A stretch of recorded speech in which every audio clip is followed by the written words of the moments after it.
Hello good morning. आज हम बात करेंगे सीटेट 2013 जुलाई मैथ पेपर 1 के बारे में। तो चलिए शुरू करते हैं। पहला क्वेश्चन है, किसी वर्ग का परिमाप 24 सेंटीमीटर है और किसी आयत की लंबाई 8 सेंटीमीटर है। यदि वर्ग और आयत का परिमाप बराबर हो तो आयत का क्षेत्रफल क्या होगा। ठीक है, तो देखिए वर्ग का परिमाप क्या होता है। वर्ग का परिमाप हमें दिया हुआ है 24 सेंटीमीटर। ठीक है, आयत की लंबाई भी हमें दी हुई है 8 सेंटीमीटर और सवाल में कह रहा है कि वर्ग और आयत का परिमाप बराबर है। ठीक है, वर्ग और आयत के परिमाप को हम लोग बराबर में रख देंगे। तो आयत का परिमाप क्या होता है, 2 लंबाई धन चौड़ाई। वर्ग का परिमाप तो हमें पता ही है, दोनों को बराबर में रख देंगे। 2 लंबाई हमें 8 दी हुई है तो हमने 8 रख दिया है, प्लस चौड़ाई नहीं दी हुई है, बी है। ठीक है, तो इसके बाद बराबर 24। तो बी बराबर हम सॉल्व कर लेंगे, 24 पक्षांतर कर लेंगे, लासा ले लेंगे, टोटल 8/2 आ जाएगा। 2 से भाग दे देंगे तो हमारी चौड़ाई 8 आ जाएगी, 4 आ जाएगी। ठीक है, 2 से भाग देने पर 4 आ जाएगी। तो आयत का क्षेत्रफल अब हम निकाल लेंगे। लंबाई गुणे चौड़ाई होता है 8 गुणे 4 बराबर 32 सेंटीमीटर स्क्वायर आ जाएगा। इस प्रकार ये सॉल्व हो जाएगा। ठीक है, चल तो ऑप्शन नंबर क्या हो जाएगा, 32, तो मतलब तीसरा। ठीक है, चलते हैं आगे। कह रहा किसी संख्या दी हुई है 12,345 में 3 का स्थानीय मान और अंकित मान में क्या अंतर है। स्थानीय मान तो आपको पता ही होगा क्या होता है। स्थानीय मान निकाल लेंगे। क्या है संख्या, 1 2 3 4 5, 3 का स्थानीय मान ऐसे निकाल लेंगे।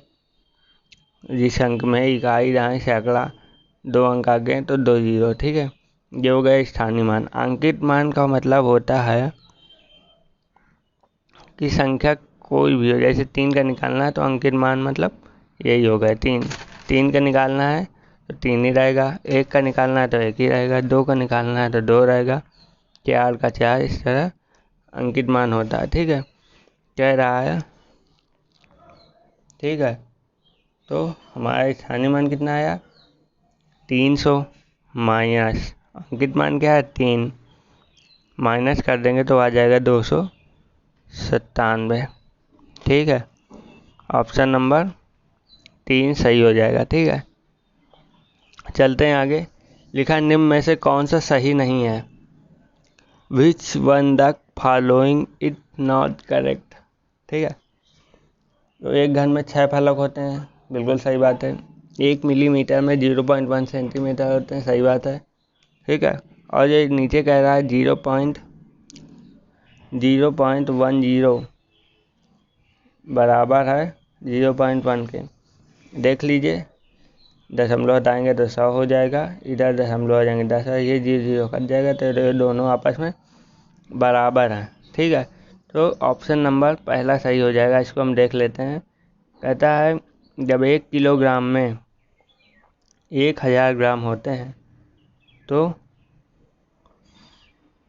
557 में कितने होंगे। ठीक है, तो 500 तो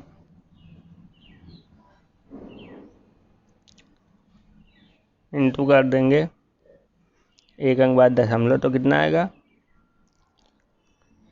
56,700। ठीक है, यहाँ क्या दिया हुआ है, 5,770 ग्राम, तो ऑप्शन नंबर ए गलत हो जाएगा। ठीक है, सही हो जाएगा मतलब। चलते हैं आगे। कह रहा है यदि किसी नदी में एक नाव की चाल 20 किलोमीटर प्रति घंटा है और उसी नदी में दूसरी नाव है, उसकी 23 किलोमीटर प्रति घंटा है। ये दोनों नाव एक ही दिशा में एक स्थान से एक समय में चलती हैं। ठीक है, तो 3.5 घंटे बाद इनके बीच की दूरी कितनी होगी? ठीक है, पहली क्या चल रही 20 किलोमीटर, ठीक है, दूसरी कितनी है 23 किलोमीटर प्रति घंटा है, मतलब 1 घंटे में 20 किलोमीटर जाती है। तो 3 घंटे में कितने जाएगी? 1 किलोमीटर में जब 20 जाती है तो 3 घंटे में 20 टाइम 60 हो जाएगा ना। ठीक है, जब एक घंटे में 20 जाती है तो 3 घंटे में 60। जब 1 घंटे में 20 जाती है तो आधे घंटे में कितनी जाएगी? आधे घंटे में 10 ही तो जाएगी, है ना, ये 70 हो जाएगा। ठीक है, इसको देखते हैं। 23 किलोमीटर प्रति घंटा है तो 23 इंटू 3 कर देंगे, कितना आ जाएगा 69। तो 3 घंटे में 69 हो जाएगा। ठीक है, और जब 1 घंटे में 23 जाती है तो आधे घंटे में कितनी जाएगी? इसका आधा कर देंगे। इसका आधा क्या होता है? 69 गुणे, ठीक है, 1 घंटे में 23 तो आधे घंटे में 11 दूनी 22, 11.5। ठीक है, अब इसका गुणा कर देंगे तो आ जाएगा, गुणा करेंगे, गुणा करिए,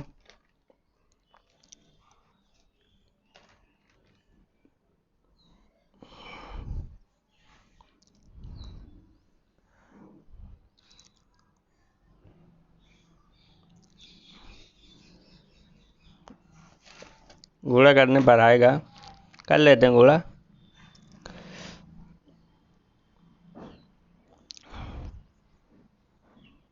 जीरो जीरो हो जाएगा। ठीक है, 5 45 हो जाएगा, 4 बचा, 5 45 हो जाएगा, 4 बचा,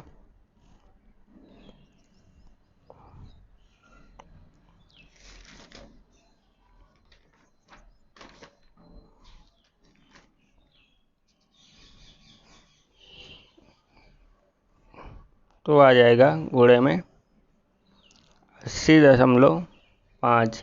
ठीक है, अब 80.5 इधर आया था, उधर क्या आया था? उधर कितना आया था? उधर हमारा आया था 70। ठीक है, 70 घटा देंगे, इसमें कितना आया? 10.5 किलोमीटर।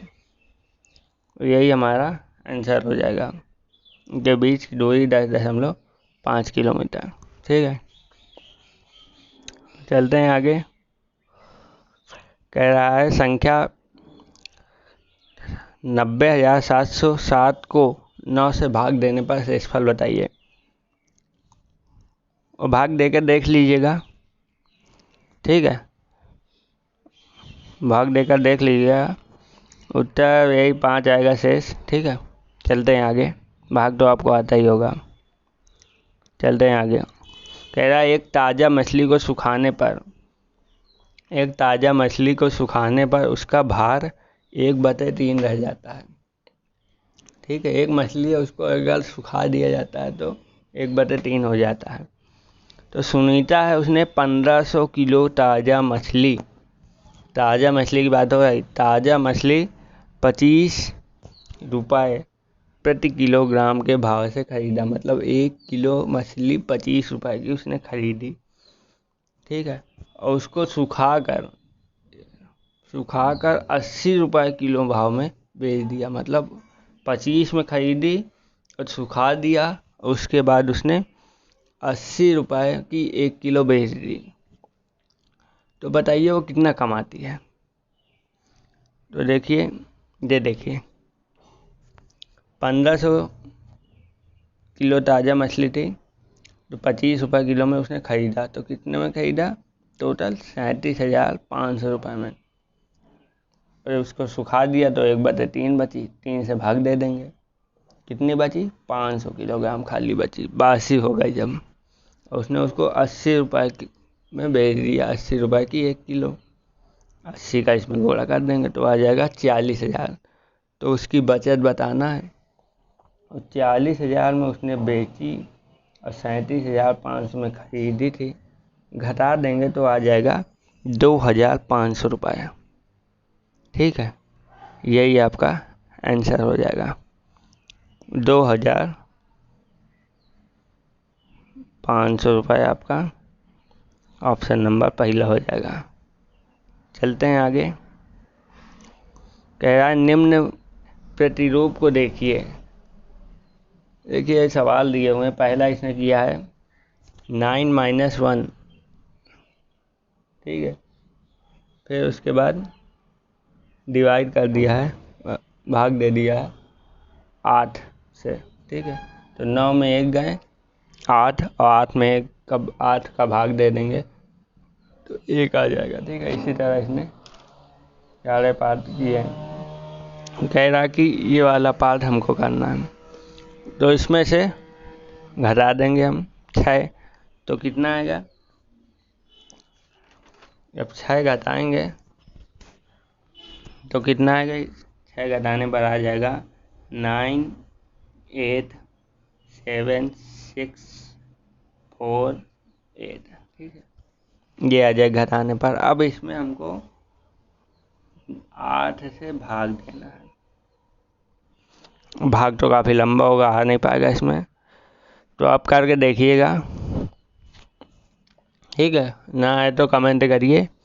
तो आंसर इसका आएगा 1, 2, 3, 4, 5, 6। ये आपका आंसर आ जाएगा, ऑप्शन नंबर 2, ठीक है। चलते हैं आगे। कह रहा है एक बोतल में 750 मिली जूस भरा है, ठीक है, और ऐसी 6 बोतलों को एक कार्टन में पैक किया जाता है। तो 450 लीटर जूस के लिए आवश्यक कार्टनों की संख्या। देखिए, तो 450 लीटर रस के लिए भरी बोतलों की संख्या क्या हो जाएगी? तो 450 में हम 750 का भाग दे देंगे, लेकिन 750 हमारा किस में है? मिलीलीटर में। तो इसमें 1000 का भाग दे देंगे, ठीक है। जब 1000 का भाग दे देंगे, जब 1000 का भाग दे देंगे तो 1000 ऊपर चला जाएगा, ठीक है। जब ऊपर चला जाएगा तो अब कट पिट के यहाँ पर आ जाएगा 600, ठीक है। तो 450 लीटर रस के लिए 600 बोतलों की आवश्यकता होगी, ठीक है। तो एक गत्ते में हमें पता है 6 बोतलें भरी जाती हैं, तो डिब्बों की संख्या हमको पता करनी है। तो 600/6 से भाग दे देंगे तो आ जाएगा 100, ठीक है। 100 आपका आंसर हो जाएगा, ऑप्शन नंबर 4 सही हो जाएगा। चलते हैं आगे। कह रहा किसी आयताकार बक्से की आंतरिक लंबाई, चौड़ाई और ऊंचाई क्रमशः 4, 3 और 2 सेंटीमीटर है। आंतरिक लंबाई चौड़ाई दी हुई है। कह रहा है 86-64 सेंटीमीटर घनों को पैक करने के लिए ऐसे कितने बक्सों की आवश्यकता होगी? 8664 सेंटीमीटर। देखिए, आयताकार बक्से की आंतरिक पता है हमको, लंबाई, चौड़ाई, ऊंचाई, आयतन हम निकाल लेंगे। क्या होता है? LBH 24 आ जाएगा गोला करने पर। घनों का आयतन क्या है? इतना दिया हुआ है। सूत्र होता है आवश्यक बाक्सों की संख्या बराबर घन का आयतन बटे बाक्सों की संख्या। घन का आयतन हमें पता है 86-64, अब बाक्सों की संख्या कितनी आई है यहाँ? आयतन 24, भाग दे देंगे तो 261 निकल के आ जाएगा, 261 बॉक्स, ठीक है। चलते हैं आगे। कह रहा है कि 1/3 के समतुल्य भिन्न लिखिए। ठीक है। 1/3 के समतुल्य भिन्न लिखिए। कक्षा 5 के विद्यार्थियों से पूछा गया यह सवाल किसकी ओर संकेत करता है? निम्न स्तर मांग कार्य, क्योंकि इसमें केवल प्रक्रमकारी कौशलों की आवश्यकता होती है। निम्न स्तर मांग कार्य, क्योंकि यह केवल रटने की आधारित है, रटने की बात कभी नहीं सत्य हो सकती। ठीक है। उच्च स्तर मांग कार्य, क्योंकि यह संयोजन के साथ प्रक्रिया पर आधारित है, संयोजन तो यह होगा नहीं। उस उच्च स्तर मांग कार्य, क्योंकि संयोजन के बिना प्रक्रिया पर आधारित, ऐसा कुछ नहीं है। तो ऑप्शन नंबर पहला हमारा सही हो जाएगा। ठीक है, चलते हैं आगे। प्रायः शिक्षार्थी दशमलव संख्याओं की तुलना में त्रुटि करते हैं। उदाहरण के लिए 0.50 को और 0.5 से बड़ा कहते हैं। ठीक है। इस त्रुटि को सर्वाधिक संभावित कारण क्या हो सकता है? कक्षा में इस प्रकार के सवालों के अभ्यास का अभाव, ऐसा कुछ नहीं है। ठीक है। संख्या रेखा पर दशमलव संख्या के निरूपण के मूर्त अनुभवों का अभाव, हाँ, संख्या रेखा पर ही दशमलव संख्या का भाव होता है, और ये सब तो होगा नहीं। ठीक है, तो ऑप्शन नंबर बी सही हो जाएगा। ठीक है, चलते हैं आगे। कह रहा एक शिक्षक शिक्षार्थियों को दैनिक जीवन में गणित का अनुप्रयोग विषय के साथ गणित जनरल पत्रिका तैयार करने के लिए बढ़ावा देता है। ठीक है, तो यह गतिविधि क्या है? शिक्षार्थियों की गणित संकल्पनाओं की परीक्षा करना, या फिर अपने ज्ञान और समझ को साझा करने के लिए शिक्षार्थियों को अवसर उपलब्ध कराना, या फिर गणित की समझ में शिक्षार्थियों की सहायता करना, या फिर गणितीय संकल्पनाओं और उनके अनुप्रयोगों में संबंध बैठाने और उनके ज्ञान तथा विचारों को साझा करने में शिक्षार्थियों की सहायता करना। तो ऑप्शन नंबर 14 सही हो जाएगा। ठीक है, 43 नंबर वेन हिले के ज्यामिति विचार के स्तर के अनुसार 5 स्तर है। वेन हिले ने अपना ज्यामिति विचार स्तर दिया है, इनके 5 स्तर दिए हैं। इन्होंने बताया बच्चे के विकास के 5 स्तर के बारे में। चाक्षुणी का विश्लेषण, अनौपचारिक निगमन, औपचारिक निगमन और दृढ़ता। कक्षा 3 के बच्चे को छांटने के लिए कुछ बहुभुज दिए गए हैं। ठीक है, कुछ बहुभुज दिए गए हैं। ठीक है, तो कह रहा है कि ये बहुभुज हमारे सामने दिए गए हैं। ठीक है, वह भुजाओं की संख्याओं के आधार पर, भुजाओं की संख्याएं रेखाओं के आधार पर बहुभुजों को वर्गीकृत करते हैं। ठीक है, रेखाएं देखते हैं कि किसमें कितनी रेखाएं हैं। तो यह बच्चा वेन हिले के ज्यामिति विचार के किस स्तर पर है? भुजाएं देखकर करता है। ठीक है, तो ये चाक्षुणीकरण के स्तर पर है। ठीक है, इसको डिटेल में कभी समझाएंगे, ये अभी यही समझ लेंगे, चाक्षुणीकरण के स्तर पर है। ठीक है, आगे चलते हैं। एक बच्चा संख्याओं, संक्रियाओं और संकेतों, घड़ी के 2 कांटों, विभिन्न सिक्कों आदि में अंतर करने में कठिनाई प्रदर्शित करता है। इसका निहितार्थ है कि जो विशिष्ट बाधाएं उसके सीखने को प्रभावित कर रही हैं वे क्या हैं।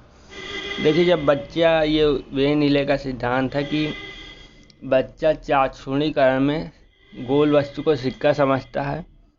ठीक है, घड़ी को भी सिक्का समझेगा वो। ठीक है, तो अगर उसमें कठिनाई आ रही है, अंतर नहीं कर पा रहा है, तो वो कमजोर चक्षुण प्रक्रम योग्यता है। उसकी चक्षुण प्रक्रम जो योग्यता है वो कमजोर है। जैसे चक्षुण विभेदीकरण, वो विभेद नहीं कर पा रहा कि, ठीक है, स्थानिक संगठन और चक्षुण समन्वयन। ऑप्शन नंबर बी सही हो जाएगा इसका। ठीक है, चलते हैं आगे। राष्ट्रीय पाठ्यचर्या की रूपरेखा 2005 अधिगम के रचनावादी उपागमन पर बल देती है। क्योंकि परिभाषाओं और सूत्रों को याद करने के लिए, ऐसा कुछ नहीं है। नियमित गृह कार्य जमा कराने के लिए, ऐसा भी कुछ नहीं है। गतिविधियों में शामिल करते हुए शिक्षार्थियों की सक्रिय भागीदारी, या फिर शिक्षक द्वारा प्रभावी व्याख्यान और अनुदेशन। इसका क्या होगा इसका? गतिविधि में शामिल करते हुए शिक्षार्थियों की सक्रिय भागीदारी। ठीक है, ऑप्शन नंबर 3 सही हो जाएगा। आगे चलते हैं। ये देखिए क्वेश्चन, निम्नलिखित बिंदुओं का प्रयोग करते हुए 15 को प्रदर्शित करने का संयोजित आरेख है। सभी में 15 बिंदु दिए गए हैं। ठीक है, इधर से देखेंगे तो भी 5 है, इधर से सब पूरे 15 है। ठीक है,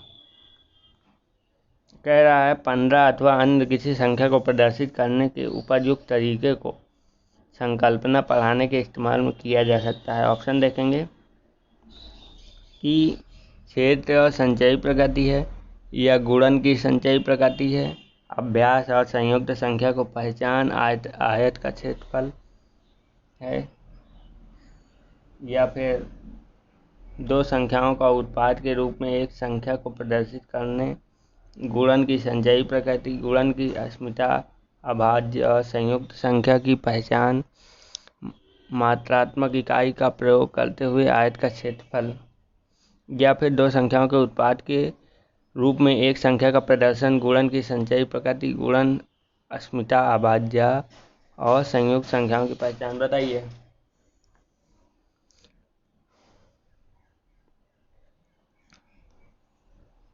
तो इसका ऑप्शन नंबर हो जाएगा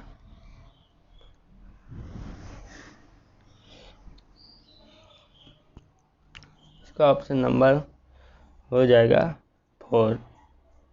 ठीक है, कि दो संख्याओं के उत्पाद के रूप में एक संख्या का प्रदर्शन है, गुणन की संचयी प्रकृति है, गुणन अस्मिता है, अभाज्य और संयुक्त संख्याओं की पहचान इससे हो जाती है। चलते हैं आगे। निम्न में से कौन सा मुक्त अंत वाला प्रश्न है? मुक्त अंत हमने पहले ही बताया था, इसमें एक से ज़्यादा उत्तर प्रदर्शित हों।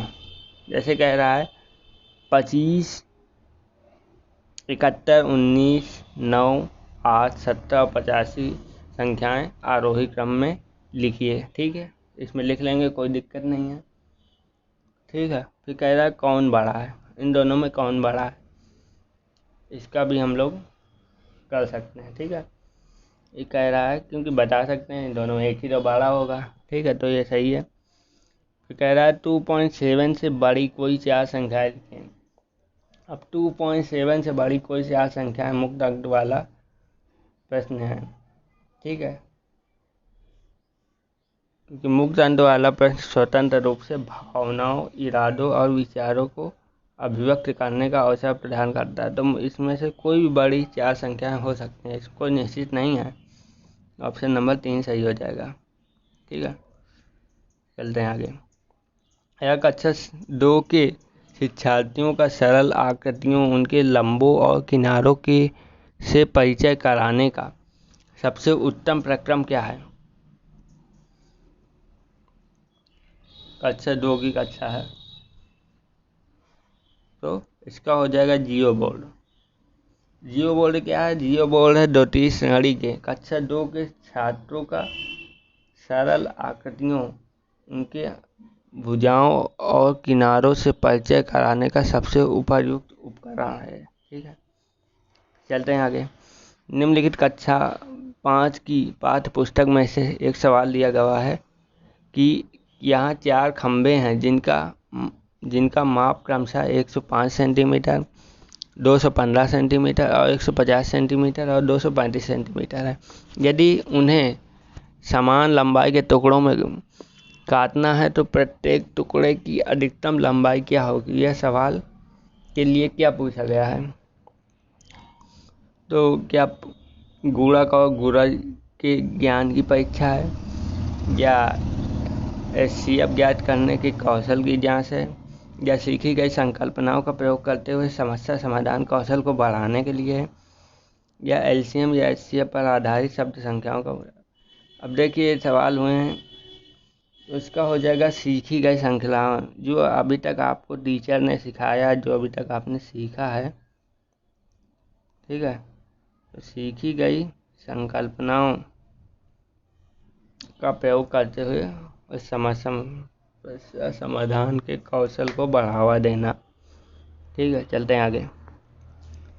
निम्नलिखित कक्षा 3 की पाठ्य पुस्तक में से एक समस्या लिखी है कि एक दूध वाला 10 दिन में 10 लीटर दूध बेचता है।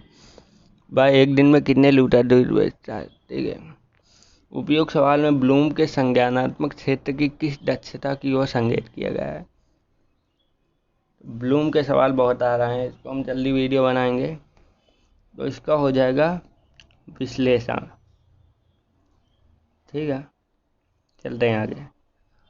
यह राशिद कक्षा 5 में पढ़ता है। वह विभिन्न प्रकार के त्रिभुजों को भिन्न श्रेणियों में वर्गीकृत कर सकता है, लेकिन त्रिभुज में 3 कोणों का योग 180 होता है कि अमूर्त प्रमाण को समझने में उसे कठिनाई होती है।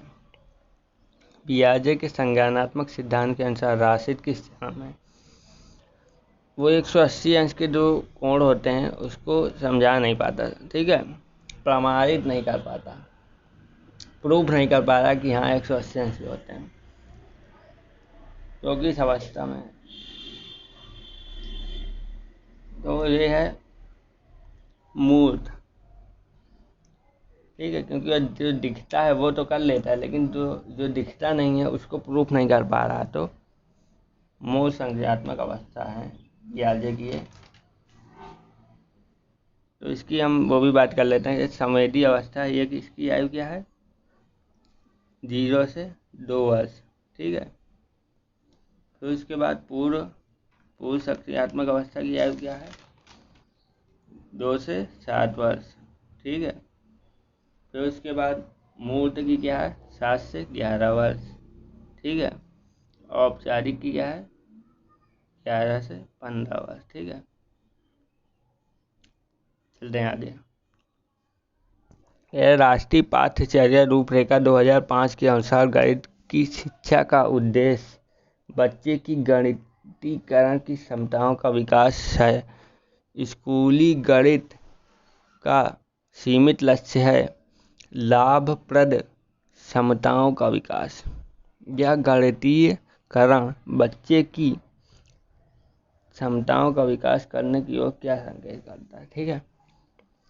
तो ऑप्शन नंबर क्या हो जाएगा? पहले ऑप्शन पढ़ते हैं। वर्गमूल और घनमूल निकालने सहित सभी संख्याओं के प्रभावी निष्पादन की, या फिर स्वतंत्र रूप से ज्यामितीय प्रमेयों का निरूपण और उनका सत्यापन करने की, या फिर शब्द समस्याओं को रेखीय समीकरण में अनुदित करने की, या फिर पूर्व धारणाओं को उनके तार्किक निष्कर्षण का अनुशीलन करने और अमूर्त का संचालन करने के लिए गणित रूप से चिंतन और तर्क से बच्चे के संसाधनों का विकास करने में। तो ऑप्शन नंबर डी हो जाएगा, क्योंकि पूर्ण धारणा और तार्किक निष्कर्षण अमूर्त संचालन से ही बच्चे का विकास हो पाएगा, ठीक है, पूर्ण विकास हो पाएगा। तो 53 कह रहा है एक अच्छी पाठ्य पुस्तक की क्या विशेषता है? हम जो पाठ्य पुस्तक पढ़ते हैं तो एक अच्छी पाठ्य पुस्तक की क्या विशेषता है? क्या उसमें कठोर अभ्यास देने की बहुत सारे अभ्यास हैं? ये तो होगा नहीं, है ना। विशेषताएं पूछा है, उसमें कठोर अभ्यास देने के लिए बहुत सारे अभ्यास हैं। फिर क्या है? स्थितियों के माध्यम से सभी संकल्पनाओं का परिचय दिया जा सकता है। फिर कह रहा है केवल हल किए गए अभ्यास ही शामिल किए गए हैं, ऐसा कुछ नहीं है। इन्हें मोटी और भारी, ये भी गलत है। तो ऑप्शन नंबर ए और बी सही हो जाएगा, आबा। ठीक है। 54 कह रहा है राष्ट्रीय पाठ्यचर्या की रूपरेखा 2005 किस पर बल देती है। तो राष्ट्रीय पाठ्यचर्या रूपरेखा 2005 किस पर बल देती है। गणित की सफलता प्रत्येक बच्चे के लिए आवश्यक है। ऑप्शन नंबर ए सही हो जाएगा। ठीक है। 55 है 5, 10 और 35 के सबसे छोटे सार्वगुणज और सबसे बड़े सार्वगुणनखंड का अंतर। तो सबसे छोटे मतलब लासा, तो हमको लासा निकालना होगा। तो 5, 10 और 35 का लासा निकाल लेंगे। 5 से 5, 2, 7, फिर इसके बाद 2 से, ठीक है, फिर 7 से, तो लासा कितना आ गया 10, 5 दूनी 10 और 10 का 7 में 70। तो एलसीएम हमारा आ गया 70, है ना। आगे देखते हैं और क्या कह रहा है। सबसे बड़े सार्वगुणनखंड का अंतर। सार्वगुणनखंड का अंतर का मतलब 5, 10 और 35 में सबसे छोटा, सबसे बड़ा मतलब जो तीनों को, सबसे बड़ा उभयनिष्ठ कौन है इसमें, सबसे जो तीनों को काट सके। 5 है, 5 से भी कट जाएगा, ये भी, ठीक है। अब इनका अंतर निकाल लेंगे। तो 70 माइनस 5 बराबर 65। ये आपका आंसर आ जाएगा, ऑप्शन नंबर सी। ठीक है। आगे चलते हैं। ये संख्या 105 के गुणनखंडों की संख्या बताना है। संख्या 105 के गुणनखंड, तो 105 किस संख्या से कटेगा। 1 से कटेगा, 2 से कटेगा नहीं, 3 से कटेगा, 4 से कटेगा नहीं, 5 से कटेगा, 6 से नहीं कटेगा, 7 के बाद 15, 15 के बाद 21, 21 के बाद 35 और आखिरी में 105। तो कितनी संख्या हो गई, 1, 2, 3, 4, 5, 6, 7, 8, टोटल 8 हो गए। ठीक है। तो ऑप्शन नंबर 4 सही हो जाएगा। ठीक है। चलते हैं आगे। यदि समय अब 2:17 PM है तो अब से ठीक 11 घंटे और 59 मिनट के पश्चात क्या समय होगा। देखिए, तो दोपहर के 2:17 हैं। ठीक है।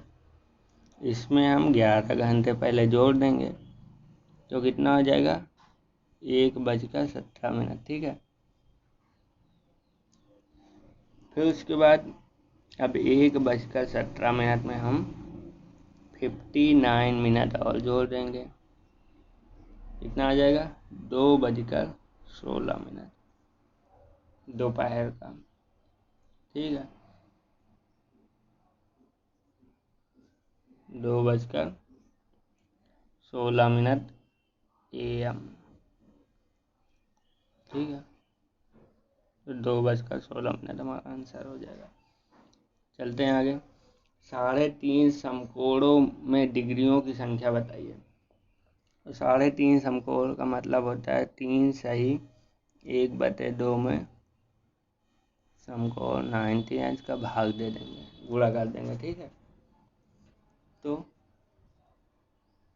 गुणा करेंगे तो क्या आ जाएगा, इसका इसमें कर लेंगे 2×3 6 7, 7/2 × 90, कैसे भाग दे देंगे, आ जाएगा 45, 45 सकते गुणा कर लेंगे तो आ जाएगा 315।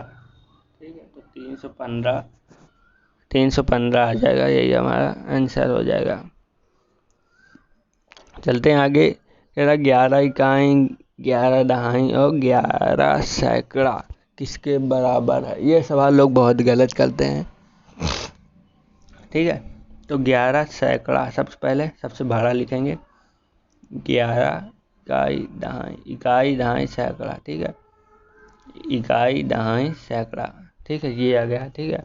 फिर उसके बाद कह रहा है 11 दहाई, 11 इधर लिख देंगे दहाई, इकाई दहाई, फिर कह रहा है 11 इकाई, 11 इकाई, इनको जोड़ देंगे तो आएगा 1 2 2 1 1221 1221 हमारा आ जाएगा ऑप्शन नंबर बी। ठीक है, चलते हैं। आज का आखिरी क्वेश्चन है कि 509 और 3028 का योग कीजिए। 509 और 3000, तो पहला 12 लिखेंगे, 3028 अब 509 का योग कर देंगे। योग तो सभी को आता है। ठीक है, 17 हाथ आए 1 3 5 3, तो कितना आ गया 35 37।